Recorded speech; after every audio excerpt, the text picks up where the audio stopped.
नमस्कार, ये आकाशवाणी चंडीगढ़ है। अब आप अमन सैनी से प्रादेशिक समाचार सुनिए।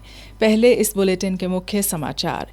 गृह मंत्री अमित शाह ने कहा कि कल राष्ट्रीय एकता दिवस पर गुजरात के केवड़िया में एक शानदार एकता परेड का आयोजन किया जाएगा। लौह पुरुष सरदार पटेल की 150वीं जयंती पर कल हरियाणा के सभी जिलों में एकता दौड़ का आयोजन होगा। मुख्यमंत्री नायब सिंह सैनी फतेहाबाद में एकता दौड़ में शामिल होंगे। हरियाणा सरकार ने 5 और सेवाओं को हरियाणा सेवा का अधिकार अधिनियम के दायरे में शामिल किया। हरियाणा में अब तक विभिन्न मंडियों से 57,78,000 मीट्रिक टन धान खरीदा गया। किसानों को उनके खातों में 12,327 करोड़ रुपए की अदायगी की गई और हिसार के योग खिलाड़ी संदीप आर्या ने सूर्य नमस्कार का विश्व रिकॉर्ड बनाया। अब समाचार विस्तार से। गृह मंत्री अमित शाह ने कहा कि राष्ट्रीय एकता दिवस के अवसर पर कल गुजरात के केवड़िया में एक भारत श्रेष्ठ भारत के प्रतीक के रूप में एक शानदार एकता परेड का आयोजन किया जाएगा। उन्होंने बताया कि प्रधानमंत्री नरेंद्र मोदी इस परेड का उद्घाटन करेंगे।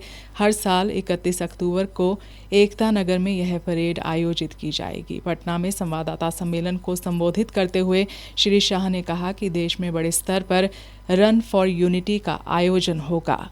रन फॉर यूनिटी को बड़े स्तर पर आयोजित करने का निर्णय लिया गया है। देश के सभी राज्य, केंद्र शासित प्रदेश, जिला, पुलिस स्टेशन, सभी स्कूल्स और यूनिवर्सिटी में रन फॉर यूनिटी का आयोजन हुआ है। उसके बाद देश का प्रत्येक नागरिक देश की एकता और अखंडता के लिए शपथ लेने का भी कार्यक्रम आयोजित किया गया है। श्री शाह ने कहा कि यह परेड सरदार वल्लभ भाई पटेल की 150वीं जयंती के अवसर पर आयोजित हो रही है। 150वीं जयंती के उपलक्ष्य में एक भारत पर्व का आयोजन एकता नगर में किया है, जो 1 नवंबर से 15 नवंबर भगवान बिरसा मुंडा की जयंती तक चलेगा और 15 नवंबर को जनजाति संस्कृति और उनके सांस्कृतिक कार्यक्रमों की एक भव्य कार्यक्रम के साथ इसका समापन होगा। भारत के लौह पुरुष व राष्ट्रीय एकता के मुख्य वास्तुकार सरदार वल्लभ भाई पटेल की 150वीं जयंती के उपलक्ष्य में कल हरियाणा में एकता दौड़ का आयोजन किया जाएगा। इसके अलावा सभी जिलों में विभिन्न कार्यक्रमों व शपथ ग्रहण समारोह का आयोजन भी होगा। मुख्यमंत्री नायब सिंह सैनी फतेहाबाद में आयोजित रन फॉर यूनिटी में बतौर मुख्य अतिथि शिरकत करेंगे। राष्ट्रीय एकता दिवस पर आयोजित होने वाली इस दौड़ में एक साथ 30,000 से अधिक लोग शामिल होंगे। मुख्यमंत्री पंचायत भवन से एकता दौड़ को झंडी दिखाएंगे, जो MM कॉलेज पर जाकर संपन्न होगी। उपायुक्त डॉक्टर विवेक भारती ने बताया, कल रन फॉर यूनिटी माननीय मुख्यमंत्री जी उसको फ्लैग ऑफ करेंगे और उसके लिए प्रशासन पूरी तैयारियां कर रहा है। इसमें सुरक्षा के पूरे इंतजाम है, पुलिस की व्यवस्था है, ट्रैफिक डाइवर्जन्स कुछ किए गए हैं क्योंकि रन फॉर यूनिटी है, उस सड़क का हम यूज़ करेंगे, तो उसका हमने एडवाइजरी जारी कर दिया है। और तो इसमें हमारे 20 से 25 हज़ार के करीब युवा और समाज के दूसरे वर्ग के लोग इसमें शामिल होंगे। तो एक तरह से राष्ट्रीय एकता और अखंडता का संदेश हम इस यात्रा के माध्यम से देना चाहते हैं। इसके साथ ही प्रदेश के सभी जिलों में मंत्री, सांसद, विधायक कार्यक्रम में बतौर मुख्य अतिथि शिरकत करेंगे। एक सरकारी प्रवक्ता ने बताया कि करनाल केंद्रीय मंत्री मनोहर लाल व हरियाणा विधानसभा के अध्यक्ष हरविंद्र कल्याण गुरुग्राम में, केंद्रीय राज्य मंत्री राव इंद्रजीत तथा जींद में हरियाणा विधानसभा उपाध्यक्ष डॉक्टर कृष्ण लाल मीणा बतौर मुख्य अतिथि शिरकत करेंगे। इसी प्रकार अंबाला में ऊर्जा मंत्री अनिल विज, झज्जर में सहकारिता मंत्री डॉक्टर अरविंद शर्मा, यमुनानगर में कृषि मंत्री श्याम सिंह राणा, हिसार में जनस्वास्थ्य मंत्री रणबीर गंगवा, भिवानी में महिला एवं बाल विकास मंत्री श्रीमती श्रुति चौधरी तथा पंचकुला में स्वास्थ्य मंत्री कुमारी आरती राव कार्यक्रम में विशेष अतिथि के रूप में शिरकत करेंगी। इसी तरह जिला चरखी दादरी में सांसद श्री धर्मवीर सिंह, जिला कैथल में सांसद कार्तिकेय शर्मा, कुरुक्षेत्र में सांसद नवीन जिंदल मुख्य अतिथि रूप में शिरकत करेंगे। प्रादेशिक समाचार आकाशवाणी चंडीगढ़ से प्रसारित किए जा रहे हैं। हमारे बुलेटिनों और ताज़ा समाचारों के लिए आप हमारी वेबसाइट newsonair.gov.in पर लॉगिन कर सकते हैं। यह समाचार हमारे YouTube चैनल और X handle Akashvani news Chandigarh पर भी उपलब्ध हैं। हरियाणा सरकार ने 5 और सेवाओं को हरियाणा सेवा का अधिकार अधिनियम 2014 के दायरे में शामिल किया है। मुख्य सचिव अनुराग रस्तोगी द्वारा जारी अधिसूचना के अनुसार हरियाणा राज्य औद्योगिक एवं अवसंरचना विकास निगम को अब जल और सीवरेज कनेक्शन 15 दिनों के भीतर देना होगा। इसके अलावा संशोधित जोन अनुसार योजना की स्वीकृति की प्रक्रिया भी 45 दिनों के अंदर पूरी करनी होगी। साथ ही राज्य औद्योगिक एवं अवसंरचना विकास निगम सार्वजनिक शौचालयों की दैनिक सफाई सुनिश्चित करेगा और इन सुविधाओं की मरम्मत एवं रख रखाव का कार्य 15 दिनों के भीतर पूरा करेगा। जल और सीवरेज कनेक्शन, सार्वजनिक शौचालयों की सफाई तथा मरम्मत व रख रखाव के लिए अभियांत्रिकी मंडल के क्षेत्रीय प्रभारी को पदनामित अधिकारी नियुक्त किया गया है। अभियांत्रिकी विभाग अध्यक्ष को प्रथम शिकायत निवारण प्राधिकारी और निगम के प्रबंध निदेशक को द्वितीय शिकायत निवारण प्राधिकारी नामित किया गया है।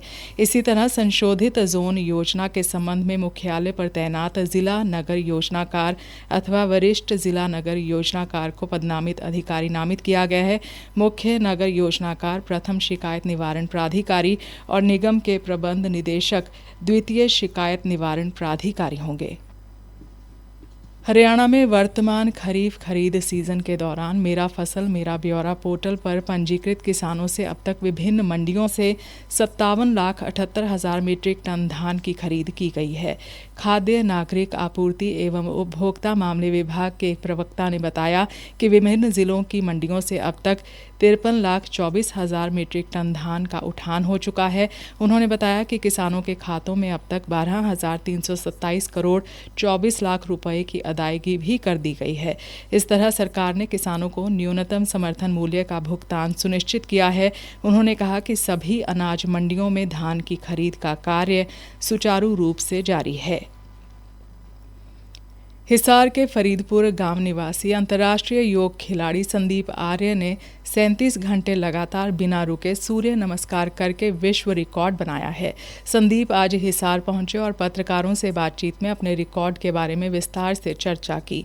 संदीप ने बताया कि रिकॉर्ड के बारे में जानने के बाद पोलैंड के वैज्ञानिक डॉक्टर स्टेक और उनकी टीम भारत आई और बेंगलुरु के स्वामी विवेकानंद योग अनुसंधान संस्थान यूनिवर्सिटी में संदीप आर्य के शरीर पर शोध किया। 15 दिन तक संदीप के शरीर के हर अंग की जांच की गई। उन्होंने अपनी रिपोर्ट में पाया कि लगातार 37 घंटे सूर्य नमस्कार करने के बाद भी संदीप के शरीर के सभी प्रमुख अंग 100% स्वस्थ और मजबूत हैं। संदीप ने बताया, अभी सूर्य नमस्कार में 6वां विश्व रिकॉर्ड बनाया है। 20,000 लगातार सूर्य नमस्कार करने का, 37 घंटे लगातार गुजरात में सूर्य मंदिर मोटेरा में प्रेरणा मिल रही है, जिससे हम कुछ योग के क्षेत्र में जाके कुछ अच्छा कर सकें। और जैसे सूर्य नमस्कार करने से हार्ट है वो 100% पाया गया है, किडनी है 100% और हमारा जो लीवर है वो 100% है और जो लेफ्ट साइड का दिमाग है वो तो बहुत ज्यादा एक्टिव पाया गया है। मैं तो माननीय प्रधानमंत्री श्री नरेंद्र मोदी जी को बधाई देना चाहूंगा, जिन्होंने योग को पूरे विश्व पटल के सामने रखा। आज पूरा विश्व योग में हो रहा है। संदीप पहले एथलीट थे। उन्होंने 2017 में सूर्य नमस्कार करने का अभ्यास शुरू किया था। फरीदाबाद में आज गोपाष्टमी का पर्व पूरे श्रद्धा, भक्ति और उत्साह के साथ मनाया गया। शहर की विभिन्न गौशालाओं में विशेष पूजा अर्चना और भव्य धार्मिक कार्यक्रम आयोजित किए गए। सूरजकुंड स्थित गोपाल गौशाला में लगभग 1800 गायों की विधिवत पूजा की गई। गौशाला में भजन संध्या और प्रसाद वितरण का भी आयोजन हुआ। श्री गौ सेवा सदन द्वारा मवई गौशाला में भी गोपाष्टमी महोत्सव बड़े धूमधाम से मनाया गया, जिसमें फरीदाबाद नगर निगम आयुक्त धीरेन्द्र खड़गटा मुख्य अतिथि के रूप में शामिल हुए। उन्होंने गौ माता की आराधना कर समाज में शांति, सद्भाव और समृद्धि की कामना की। पलवल पुलिस द्वारा डीएवी पुलिस पब्लिक स्कूल में आज एक विशेष शस्त्र प्रदर्शनी का आयोजन किया गया है, जिसका उद्देश्य छात्रों को पौराणिक व आधुनिक हथियारों और सुरक्षा उपकरणों के बारे में जानकारी देना था। अंत में मुख्य समाचार एक बार फिर। गृह मंत्री अमित शाह ने कहा कि कल राष्ट्रीय एकता दिवस पर गुजरात के केवड़िया में एक शानदार एकता परेड का आयोजन किया जाएगा। लौह पुरुष सरदार पटेल की 150वीं जयंती पर कल हरियाणा के सभी जिलों में एकता दौड़ का आयोजन होगा। मुख्यमंत्री नायब सिंह सैनी फतेहाबाद में एकता दौड़ में शामिल होंगे। हरियाणा सरकार ने 5 और सेवाओं को हरियाणा सेवा का अधिकार अधिनियम के दायरे में शामिल किया। हरियाणा में अब तक विभिन्न मंडियों से 57,78,000 मीट्रिक टन धान खरीदा गया। किसानों को उनके खातों में 12,327 करोड़ रुपए की अदायगी की गई और हिसार के योग खिलाड़ी संदीप आर्या ने सूर्य नमस्कार का विश्व रिकॉर्ड बनाया।